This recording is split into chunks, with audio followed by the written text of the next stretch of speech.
साथियों नमस्कार। आज हम हैं प्रयागराज में, तीर्थराज संगम नगरी प्रयागराज। और इधर मैं देख रही हूँ और आप सब ने भी गौर किया होगा कि लगातार तीर्थ स्थलों को लेकर कहीं ना कहीं कोई ना कोई विवाद सामने आता रहता है। कई बार तो लगता है कि ये बिल्कुल अनावश्यक विवाद हैं, लेकिन बहुत बार ये आपको सोचने के लिए विवश कर देते हैं। इस समय हम बात करना चाहते हैं इंटरनेशनल डे ऑफ योगा के दिन एक लड़की, एक बच्ची हमारी, जिसने हरमंदिर साहब के प्रांगण में, गोल्डन टेम्पल के प्रांगण में एक योग का पोज करते हुए और अपनी फ़ोटो सोशल मीडिया पर डाली, जिसके बाद SGPC ने, शिरोमणि गुरुद्वारा प्रबंधक कमेटी ने बेहद कड़ा रुख अपनाकर उनके खिलाफ FIR किया। बच्ची ने क्यों, किस मंशा से, क्या सोचकर ये किया, योग करने के लिए वहाँ के प्रांगण में ही उन्हें इस तरह के पोज की फ़ोटो डालना क्या ज़रूरी था? क्या ऐसा करके वो कोई संदेश देना चाहती थी? अगर हाँ, तो ऐसा क्या संदेश हो सकता था? ये सब सवाल चर्चा में हैं, लेकिन ये भी एक तथ्य है कि जैसे ही ये FIR की सूचना मिली, उस लड़की ने चाहे अपने विवेक से या अपने परिवारजनों, अपने शुभचिंतकों के कहने पर ही सही, उसने तुरंत माफ़ी मांगी और कई बार माफ़ी मांगी।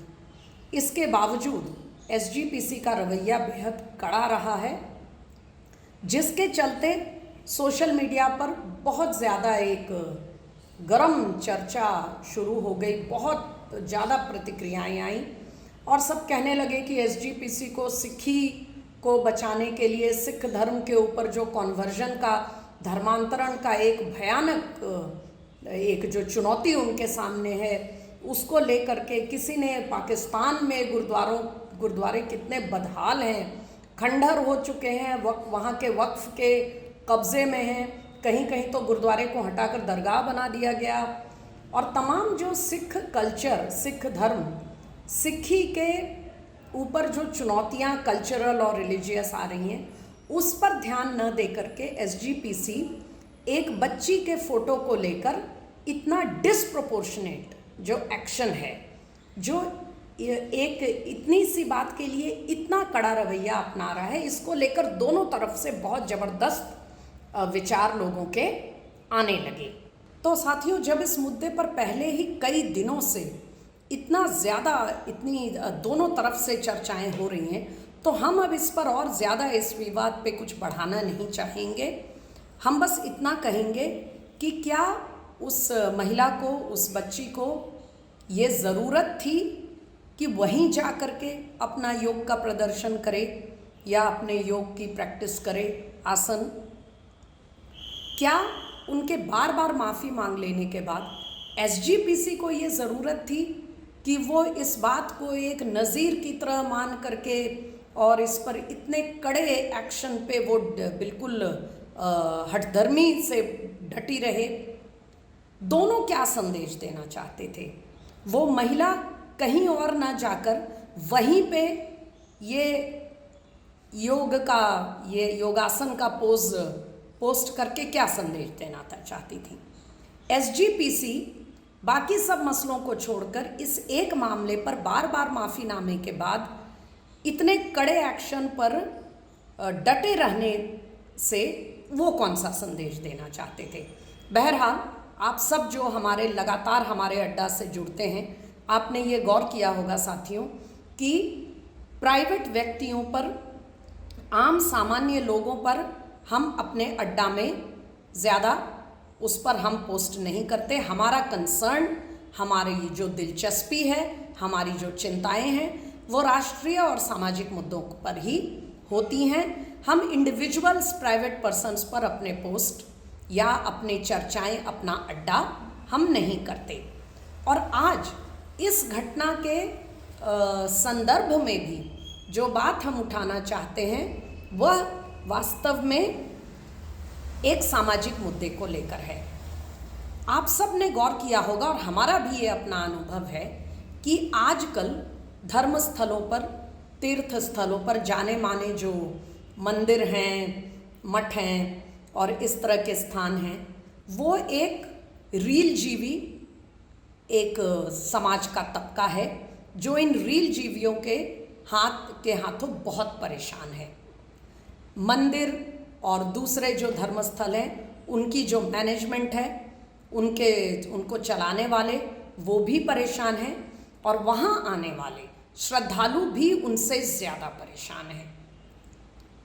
ये बात गौर करने लायक है कि पवित्र बद्रीनाथ धाम हो या कोई और वाराणसी का मंदिर हो, प्रयागराज का मंदिर हो, बाबा धाम हो, सोमनाथ मंदिर हो, आप कहीं भी चले जाएं, राजस्थान के जो पवित्र तीर्थ स्थल हैं, एक ऐसा ग्रुप, एक ऐसा तबका आपको मिलेगा जो सब कुछ भूल भुलाकर और वहाँ पर अपने वीडियोस और रील पोस्ट करने में लगा रहता है।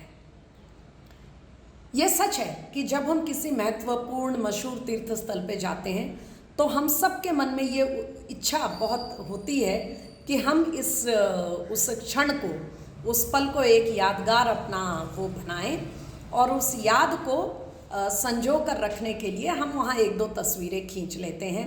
मैं इस चर्चा को व्यक्तिगत नहीं बनाना चाहती साथियों, लेकिन आज इस अड्डा में मुझे याद आता है और मुझे बहुत धुंधली यादें हैं और वो ब्लैक एंड वाइट फ़ोटोज़ जो तस्वीरें कार्ड्स में आती थी वो भी अब काफ़ी धुंधली हो गई हैं, उन पे निशान आ गए हैं।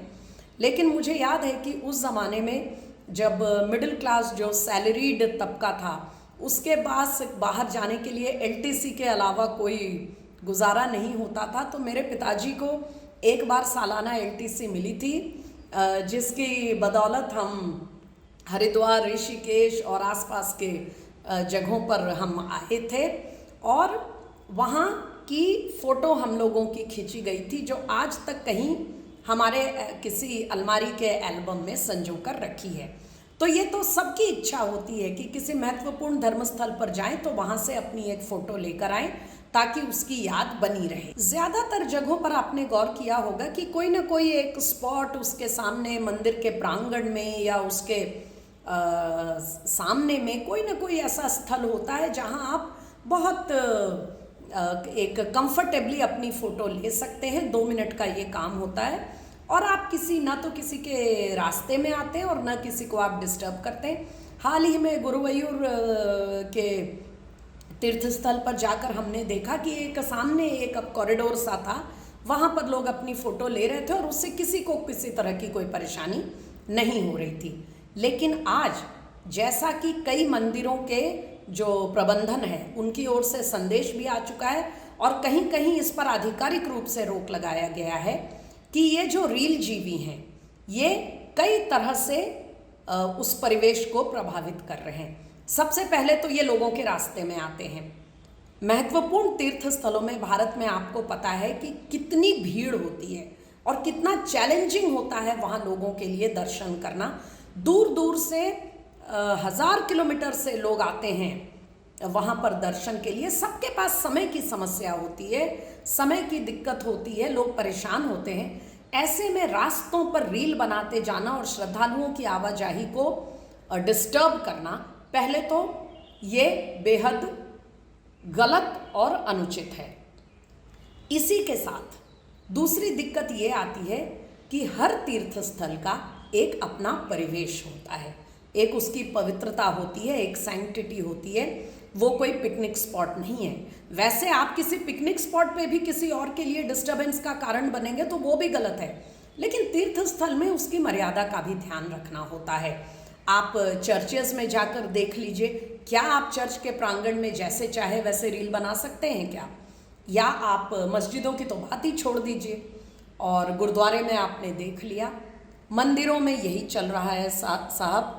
और इसके अलावा मंदिर का प्रबंधन जो है, श्रद्धालुओं का दर्शन, उनकी पूजा एक सुचारू तरह से चल सके, जहां खास करके हज़ारों हज़ार 1 लाख तक की संख्या पहुंचती रहती है श्रद्धालुओं की, वहां ये सुनिश्चित करना होता है कि there needs to be an order अगर आप किसी को भी कैसे भी बिहेव करने देंगे तो वो व्यवस्था पूरी तरह चरमरा जाएगी और आखिरकार इसका खामियाजा श्रद्धालुओं को ही भुगतना पड़ेगा। तो इसीलिए एक ऑर्डर मेंटेन करने की भी ज़रूरत है।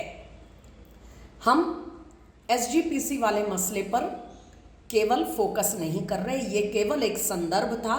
हम आज ये कहना चाहते हैं कि तीर्थ स्थलों की मर्यादा अगर टूट रही है तो कहीं ना कहीं इसके प्रबंधन में भले ही कोई चूक हो, लेकिन इसमें बहुत ज़्यादा जो भूमिका है वो ऐसे लोगों की है जो, हम किसी की आस्था पर कोई सवाल नहीं करना चाहते, हमें विश्वास है कि वो अपनी भक्ति और अपनी आस्था के लिए वहाँ जाते होंगे, लेकिन कहीं ना कहीं वो ऐसा कुछ ज़रूर कर रहे हैं कि उनकी अपनी आस्था को असर पड़े ना पड़े, दूसरे श्रद्धालुओं पर बहुत ज़्यादा असर पड़ रहा है। और इसका जो देश भर में संदेश जा रहा है वो एक ऐसा संदेश जा रहा है कि आज ये रील जीवी एक बीमारी का रूप लेते जा रहे हैं। आप एसजीपीसी का समर्थन कर सकते हैं, विरोध कर सकते हैं, आप उस योग करने वाली लड़की के पक्ष में हो सकते हैं या विपक्ष में हो सकते हैं, लेकिन रील जीवी आज तीर्थ स्थलों के लिए एक समस्या बन गए हैं। इस पर हमें यकीन है कि आप इसमें कोई दो राय नहीं हो सकती। इस पर गौर करिएगा, अपने साथियों तक ये बात पहुंचाइएगा, हमें सब्सक्राइब करिए, अड्डा पर आते रहिए, खुद भी आइए, अपने साथी अपने मित्रों को भी लेकर आइए। फिलहाल जय हिंद।